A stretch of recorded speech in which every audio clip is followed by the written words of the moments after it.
ယုံကြည်မှုရချင်တယ်ဆိုရင်ကိုယ်တိုင်သူ့ကိုယုံကြည်မှုပေးဖို့လိုအပ်လိမ့်မယ်လူတွေက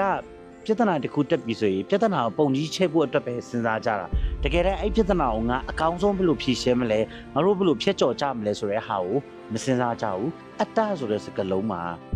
အရေအားလုံးကိုဒီလူတယောက်ကိုချုံနှောင်ထားပြီးတော့ချီနှောင်ထားပြီးတော့ထိုင်ဆိုထိုင်ထားဆိုထားဘယ်သွားဒီတေးအရာဒီမှာ report တင်နေရတဲ့ဟာဒီ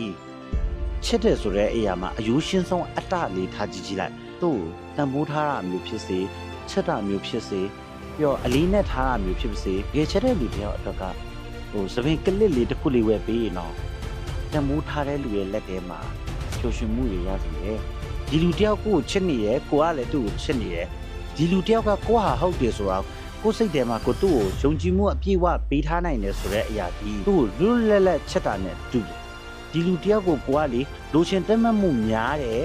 လောဘအရင်များလာတဲ့အချိန်မှာကောင်းတာနဲ့ဆိုးတာဘာဖြစ်သွားလဲဆိုချက်တယ်ဆိုတဲ့အရာတဲ့သူ့စီရနဲ့ကိုကအားမလို့အားမရစိတ်တွေများလာလေကောင်းကျိုးနဲ့ဆိုးကျိုးပြန်တွက်ကြည့်မယ်ဆိုးရဲ့အကွက်တွေပုံများလာတယ်ကြာလာတဲ့အချိန်မှာဒီလူတယောက်ဒီအသက်ရှူချက်လာတယ်အဲ့ရအတွက်ကြောင့်ကိုနဲ့ဝေးရတဲ့လူတယောက်ဖြစ်သွားတယ်အော်ငါကြောင့်သူတကယ်မွန်းချက်သွားပါလားငါကြောင့်သူချုံနှောင်ထားမှုဒီသူ့ရဲ့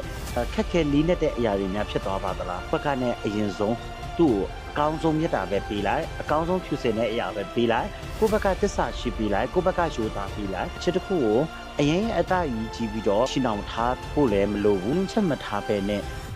ချစ်ရတဲ့အရာဒီအရင်ကိုအေးချမ်းပါတယ်